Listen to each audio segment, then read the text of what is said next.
We'll move on to the Department of Justice now. DOJ's budget requests, they've been decreasing slightly year over year, with the majority of that spending continuing to go towards steady state. You'll also note that DME is falling here as well. Means there's not a lot of new projects, but there are still some areas out there that are worth addressing, primarily at the FBI, which you can see also gets the lion's share of the budget. Now, obviously, we know what DOJ is looking for. They want tools and technology that are going to aid in their law enforcement and public safety missions, but they're also, the FBI in particular, is also looking for intelligence and other tools that will help fight terrorism as well. Now, Eric Holder, he's the current Attorney General, and his relevant Deputy Assistant Secretary is the IT community is Lee Loftus. And he heads the Justice Management Division, or JMD. Now, JMD actually houses the Information Resources Group. That's where the departmental CIO sits. And they coordinate a lot of the commodity and product-based purchasing for the department as a whole. It's also the site of the DOJ Security Operations Center. Now, you may also find some opportunities within the Office of Justice Programs. They handle the bulk of DOJ's grant operations, so they're going to be looking for data and grants management tools as well as some cybersecurity tools as well. You're also going to find opportunities to obviously sell into the major subcomponents like Marshal Service, the Bureau of Prisons, Drug Enforcement Administration, and ATF, of course, as well as FBI. Now, this OCIO is currently led by Luke McCormick, but as Tom mentioned earlier in the presentation, that is possibly going to change soon. A word in Washington has Luke tapped to replace Richard Spires over at DHS. Now, this group is a little bit more than just a policy shop. It's starting to handle more of the purchasing for the entire DOJ enterprise, particularly with UFMS, which we'll talk about a little bit later, and also some cybersecurity technologies.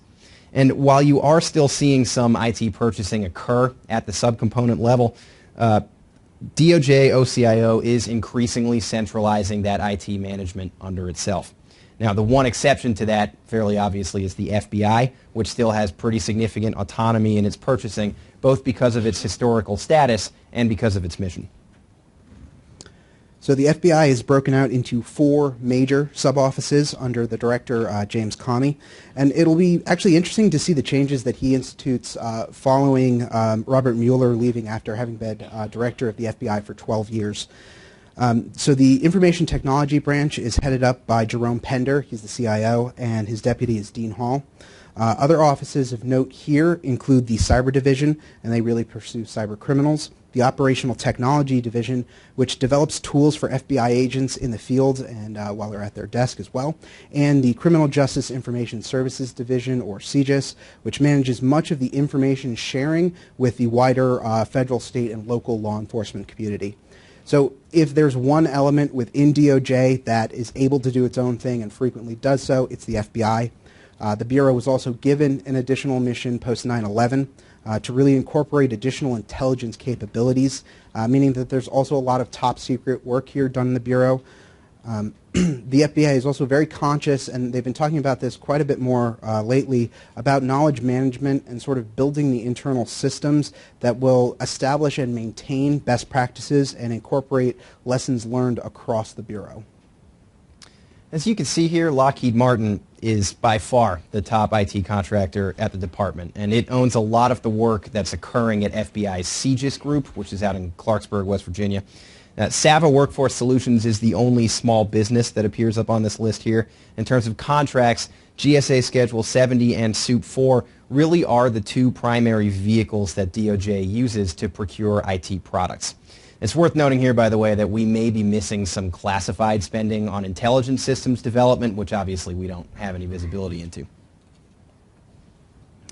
So cybersecurity is obviously, it's a key management challenge for 2014 for the department, as they not only look to secure their own systems, but they really have that mandate of pursuing cyber criminals and cyber crimes. So intrusion and attack also pose serious risk to the department because they do such a wide degree of information sharing, not only across the federal enterprise, but with a lot of different state and local groups as well. Ultimately, IT at DOJ is going to be effective if it both supports a strong security posture for the department, but still also facilitates the information sharing that the department has to do. Another major growth within DOJ is cloud computing. The FBI does operate a pretty large community cloud. They're actually looking to see what systems or what other components that they can actually move on to that cloud to hopefully reduce some of the infrastructure costs that are currently out there right now. The other major effort that they're looking into is they have a variety of different mobile device management implementations across the department, and they're really trying to centralize that under one authority. It would likely be the departmental CIO. They really see BYOD as a mission-enabling strategy, but they're still determining how that's really going to work in situations where you've got classified information being sent to a device that's on an unclassified network. They're still really wrestling with the best way to implement that. Moving into some programs here, and first up is FBI's Next Generation Identification Program, which is the largest major program operated by the Bureau.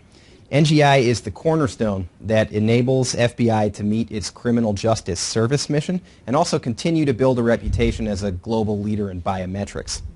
The NGI program is advancing FBI's biometric ID and investigation services by providing an incremental replacement of the old IAFIS system, while also introducing some new biometric functionality. Now, over 18,000 partners submit requests through this system, and it also has to interface effectively with DHS and DoD biometric platforms, which means that a lot of disparate systems have to be able to talk for NGI to work. In FY14, the NGI program is looking to acquire additional hardware and software to support development of its infrastructure, and so we're expecting storage, networking, and analytics vendors to find areas of opportunity here. You're going to want to reach out to CGIS leadership to find more information. So JMD, or the Justice Management Division, they have one major program under their purview, and that's the Unified Financial Management System.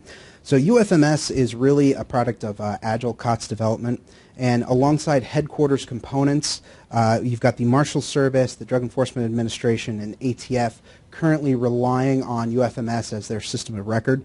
The FBI is also partially integrated, and the goal is to have the entirety of the Bureau operate off of UFMS by the end of FY14. Now, goals for this program are really going to include improving the audit results so that they can have clean audits, and integrating new federal systems into this system, primarily GSA's System for Award Management, or SAM.